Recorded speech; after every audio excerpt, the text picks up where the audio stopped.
Magandang gabi po, Brother Ed. Magandang gabi po. Kasi dito sa Apocalypse 13, 16, 17, sabi nyo nangyayari na ito maging dito sa Pilipinas. Ang gusto kong malaman saan lugar dito sa Pilipinas kasi parang buying and selling to para sa marketplace nangyayari. Hindi. Sa buong bansa nangyayari yan. Sa buong bansa, actually sa buong mundo nangyayari yan eh. Na hindi ka makakabili at hindi ka makapagbibili malibang merong kang tanda ng hayop. Di ba yun ang sinasabi niya, no? Sa Apocalypse 13. Sabi niyo nung nakaraan, tinanong ko na to maging dito sa Pilipinas. Oo. Kaya gusto kong malaman kung anong sistema, kasi nangyayari sabi niyo. Baka ako kung saan nangyayari dito para mabigyan ng ganito yun, bibigyan kita ng isang halimbawa. Ayokong tumukoy ng specific, ano? Kasi baka tayo perwisyuhin ng iba no? Pero nag-umiingi nga tayo, pero merong mga bagay na bibigay ko sa halimbawa. Kagaya halimbawa, sino ang nagbibigay sa tao sa Pilipinas ng karapatan para mag-export? Hindi ka pwedeng maglabas ng kalakal mo sa bansa kung hindi ka dadaan sa proper channel of authorities. Tama o hindi? Tama ha. Hindi ka rin naman pwedeng mag-import kung gagaling sa ibang bansa, bibilin mo kung wala kang proper channel of authorities na dadaanan.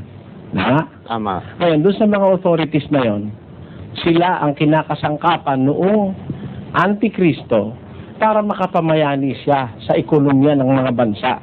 Hindi lang isang bansa ang pinaghaharian niya. Babasa ako sandali, kapatid. Sa Nahum 3:4. Dahil sa karamihan ng pagpapatutot ng minagandang patutot na panguna ng pang-iengkanto na nagbibili ng mga bansa sa pamamagitan ng kanyang pagpapatutot at ng mga angkan sa pamamagitan ng kanyang mga pang-iengkanto. Mayroong binabanggit dito sa hula ni Nahum na patutot, pero minaganda. Kumbaga, hindi basta patutot ito, hindi basta prostitute ito. Ito'y isang prostitute o patutot na minaganda. Kung tignan mo maganda, you will not suspect na siya'y patutot. Minaganda nga Pero ang gawain nito, nagbibili siya ng mga bansa at ng mga bayan sa pamamagitan ng kanyang pagpapatutot. Sino ito?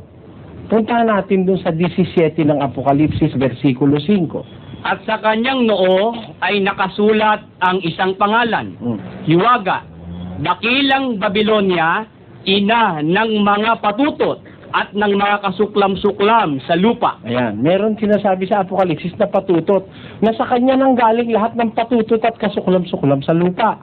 Yan ang babaeng nakita ni San Juan. Tapos sabi niya, nung makita niya, nanggilala si ako. Basa.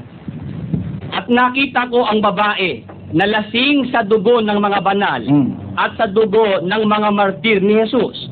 At nang aking makita siya, ay nanggilalas ako ng malaking panggigilala. Nagano siya, napagitla siya.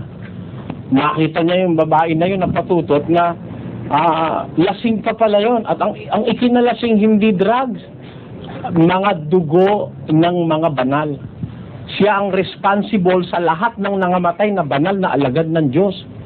Itong panahong Kristyanismo, yung patutot na yun.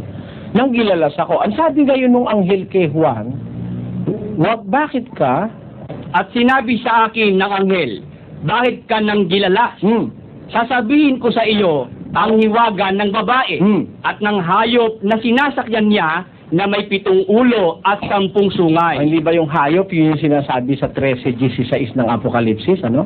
Yung hayop na yun, pag wala kang tanda nun, hindi ka makakapagbenta at hindi ka rin naman makakabili, no? Ngayon, itong hayop na ito, para makilala mo, may nakasakay pala rito. Babaeng patutot. Doon nakasakay, yung babaeng patutot, doon sa hayop na binabanggit sa 13:16, 18 na Apokalipsis. Sino itong babaeng patutot na ito? Na minagandang patutot, nakakabenta siya ng bansa. Biro mo kung magbenta siya bansa-bansa. Tingnan mo. Sino ito? At ang babae na iyong nakita ay ang dakilang bayan na naghahari sa mga hari sa lupa. Ayun. Yung palang babaeng patutot na yun is a great city. Isang siyudad, isang bayang malaki that ruleth upon the kings of the earth. Naghahari siya sa mga hari sa lupa. Pati hari, sakop niya. Mas mataas pa sa hari ang posisyon niya, no? Mag-isip ka kung ano ngayon yun. Di ba, makikita mo na, no? Meron talagang dito sa lupa, meron mataas sa hari. Pati hari, pag pumunta sa kanya, lumuluhod eh. Umaamin. Oh. Ayun. Yun ngayon ang may kapangyarihan. Hindi lang sa ekonomiya, kundi sa buhay espiritual ng mga tao, niluloko niya ang mga tao. Pati ekonomiya, hawak niya. Kaya pag walang go signal, yung otoridad niya, hindi ka makaka-import, hindi ka makakapag-export. Kahit gaano kaganda ang produkto mo, dadaan ka doon. At yun, may mga impluensya yun ng hayop at ng patutot. Ang nakakauna rin sa mga bentahan, yung mga malalaking magnates, yung mga banana magnates, yung mga coconut magnates, yung mga rice magnates, ang nakakauna dyan, yung may impluensya ng hayop at saka ng patutot.